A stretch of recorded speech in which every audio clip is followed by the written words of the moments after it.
J'ai épousé un salaud de la pire espèce. Parlons donc de l'épisode 18 et 19 de la série Dérapage.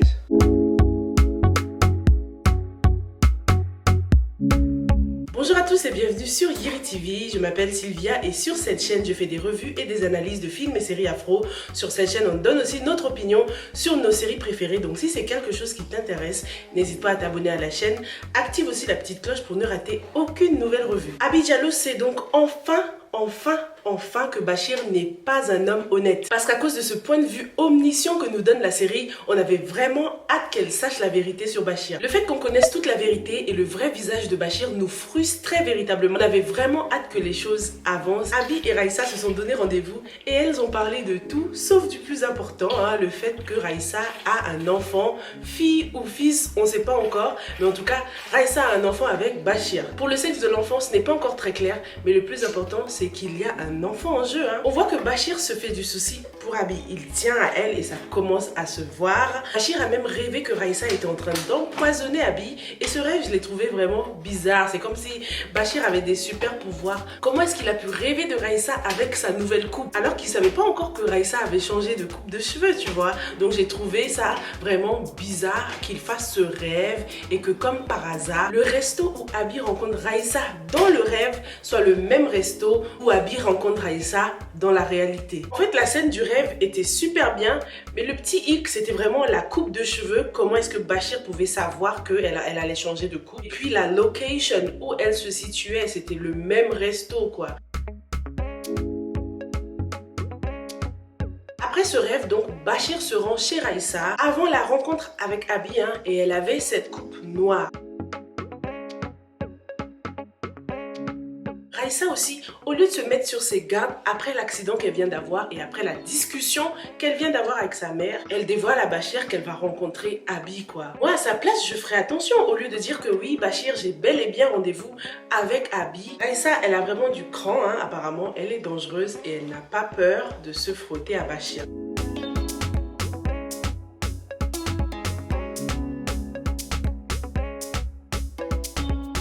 Abi a donc une MST. L'apparition de l'actrice qui a joué dans la série C'est la vie était vraiment super. J'adore cette actrice. La série C'est la vie, je la regardais juste à cause de cette actrice-là et puis à cause de Fatou Jupiter aussi. Si tu connais le nom de cette actrice, n'hésite pas à me le dire dans les commentaires, ça ne me revient pas là tout de suite. Le personnage de cette femme me rappelait vraiment quelqu'un avec qui j'ai travaillé dans une grande entreprise africaine. Cette personne était vraiment méchante, c'est les gens aigris là, tu sais même pas pourquoi ils sont aussi méchants, mais tous les jours ils te font la misère au travail. Moi j'avais tellement la larme facile que j'avais pleuré un jour. Ah là là là là là, franchement, story for another day. Mais cette actrice me rappelle vachement cette histoire. Et en fait à chaque fois je me disais, cette personne avec qui je travaillais, en fait elle doit avoir une vie de nulle, quoi, pour pas dire de gros mots. Elle doit être grave malheureuse dans sa vie et c'est pour ça qu'elle est comme ça au travail. Comme le personnage de cette actrice dans C'est la vie, sa vie privée c'était pas la joie et tout. Malheureusement je n'ai pas fini cette série, j'ai pas regardé la saison 2 jusqu'au bout. Il faudrait que je m'y mette parce qu'elle est vraiment bien cette série. Donc MST.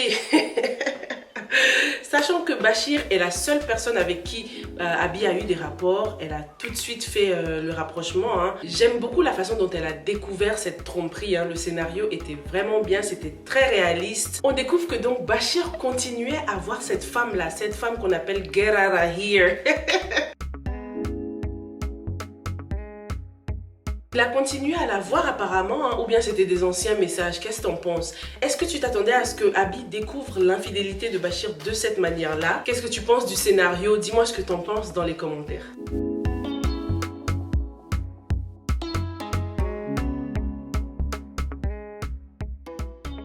Personnellement, je trouve que c'était super, c'était très crédible, c'était très réaliste. On n'a pas tourné autour du pot. Abi a tout de suite compris, quoi, tu vois. J'avais peur qu'elle fasse encore la naïve en mode non, c'est pas possible, peut-être que c'est autre chose. Mais là, come on, girl. How else did you want to have that? L'épisode 18 se termine donc avec un Bachir qui prie. J'étais morte de rire.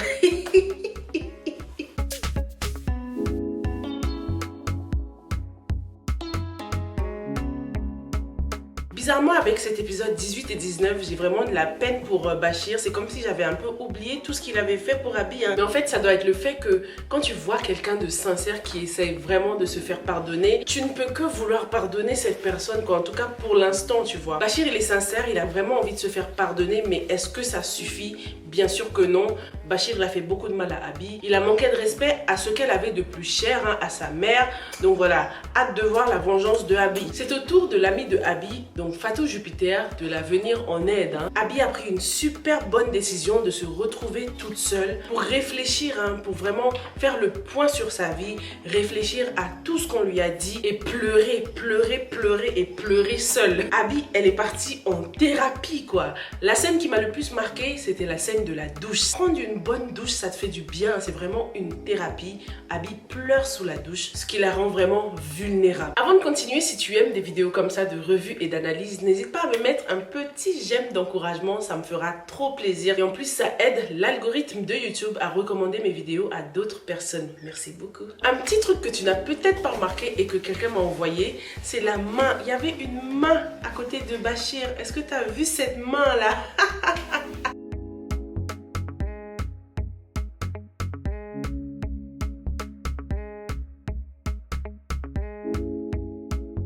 Nous, en tout cas, on n'a rien vu. Hein. On n'a rien vu. Écris dans les commentaires, on n'a rien vu.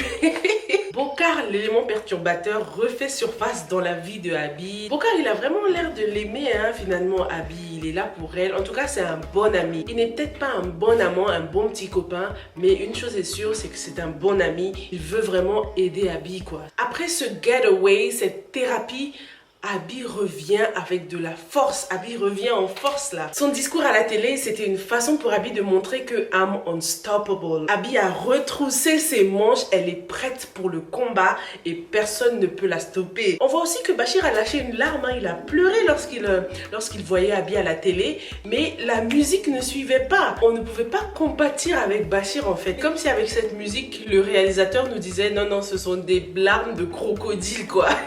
Pourtant Bachir il est triste. Et pour la première fois depuis longtemps, ou même pour la première fois depuis le début de cette série, Abby prend le dessus sur Bachir. Dans la revue précédente que je t'invite à regarder, j'avais parlé de la position de dominateur de Bachir. Hein.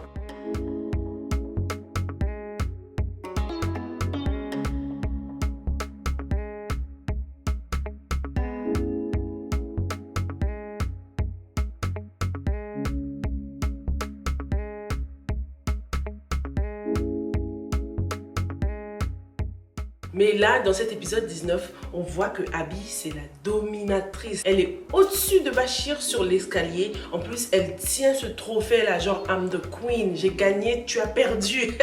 En mode, t'es un moins que rien en fait, Bachir, tu vois. Avec son trophée de gagnante à la main, Abby remercie Bachir de lui avoir ouvert les yeux. Abby, elle est la gagnante, elle est la dominatrice et on a vraiment hâte de la voir prendre sa revanche et retrouver sa famille. Voilà ce que j'avais pour toi pour la revue de cet épisode 18 et 19. Dis-moi s'il y a des choses que tu as remarquées que moi-même je n'ai pas remarquées. N'hésite pas à me le dire dans les commentaires et n'hésite pas à t'abonner si c'est la première fois que tu passes par là. En attendant, donc moi je te dis à la prochaine revue. Stay safe and stay blessed. Bye!